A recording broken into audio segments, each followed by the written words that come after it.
Hi there, this is Jonathan Ginsberg. I'd like to talk to you today about a concept, a term that I sometimes hear from my clients. I want to clarify what this term means and how it works. And the term is medical bankruptcy. Sometimes I have people ask me, hey Jonathan, can I file a medical bankruptcy? And when I first heard this, I thought that was kind of an odd term because bankruptcy is a bankruptcy, but I come to realize that a lot of people end up in bankruptcy in my office because of medical issues. In fact, I think there was a CNN report that indicated about 60% of bankruptcies filed in the United States are the result of medical expenses, uninsured medical expenses and so forth. And so, in fact, the term medical bankruptcy may not be so inaccurate after all. So basically, there is no such thing as a quote-unquote medical bankruptcy. But when you file bankruptcy on medical bills, there are some issues that come up, and this really arises both in Chapter 7 and in Chapter 13. So let's start with Chapter 7, which is the type of bankruptcy where you essentially wipe all your debts out. Bankruptcy obviously discharges or wipes out unsecured debt, and medical bills are typically unsecured debt, meaning there's no property behind it. It's a signature. You walk into the hospital, the doctor's office, and you agree to pay for the procedure or services. It's an unsecured debt. Your signature is the only thing really that stands behind it. So in a Chapter 7, medical expenses are dischargeable. It means you can wipe them out. So you file Chapter 7, your medical debt is wiped out, and you kind of move on down the road. Now, the obvious question is, will I ever be treated by that facility or by that doctor again? And there's really no absolute answer to this. I would tell you that as a rule, hospitals tend to be a little more forgiving about this simply because their billing is a lot of times handled by outside agencies. Plus, hospitals under some federal laws are not allowed to turn away people in an emergency situation.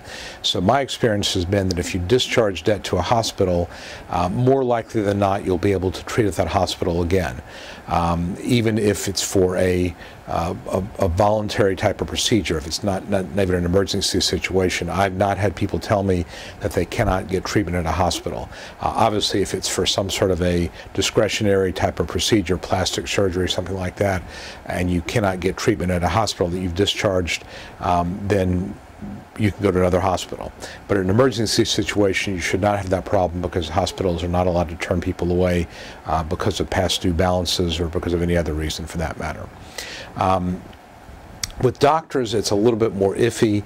If you've discharged a huge bill from a doctor, that doctor may decide he doesn't want to treat you anymore. What I sometimes see is the copay part being discharged. So in other words, let's say that you've gone to a doctor and you've incurred $5,000 or $6,000 worth of treatment, and maybe $500 of that is not paid because it's supposed to be covered by insurance or not covered by insurance.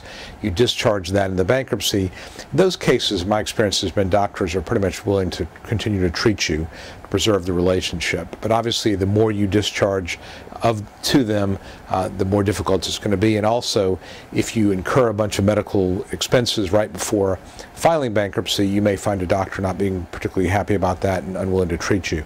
I have not seen doctors pursue any sort of non-dischargeability complaint against somebody. I suppose it's possible if you went in for some sort of a plastic surgery, let's say, and you knew you were going to file bankruptcy 2 weeks later, didn't pay the doctor, and then file bankruptcy, in theory you could be pursued for fraud. But again, I don't see that really happening very much. Chapter 13 is a little different because obviously a 13 is a payment plan. So if you file bankruptcy on a medical debt, it'll be part of the payment plan, but again, it may be that the doctor's only paid 10 cents on the dollar. Here as well, the doctors may or may not choose to treat you. I think hospital is probably less of an issue.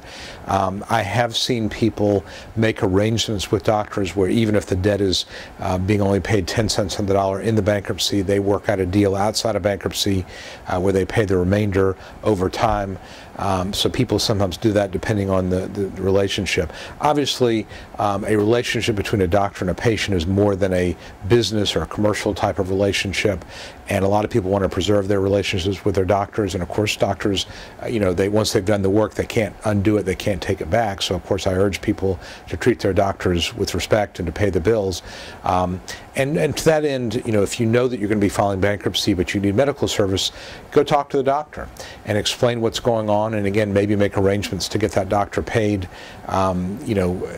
at the time the services are rendered, or if you're going to have to include it in the bankruptcy, make arrangements to pay the doctor directly outside the bankruptcy. You don't have to do that, obviously, but if you've got a good relationship with your doctor and you want to preserve the relationship, then that's what you need to do. So again, I do see medical bankruptcies in the sense of people discharging a lot of debt, and the risk is, of course, that you'll never be able to treat with that doctor again. If it's a situation where you've got hundreds of thousands of dollars of bills, you may have no choice. But again, it's a case-by-case situation. One of the things I do when I'm talking to my clients is we talk about those type of things. So that's one of the things that, depending on the amount of the bill and depending on the nature of the bill, talk to your attorney, talk to me about that, and we can decide how to proceed. Do we want to simply discharge the debt, or do we want to figure out a way to preserve the relationship and get the doctor paid something so that you can continue to treat there? So that's my take on medical bankruptcy. Any questions, feel free to call my office, 770-393-4985.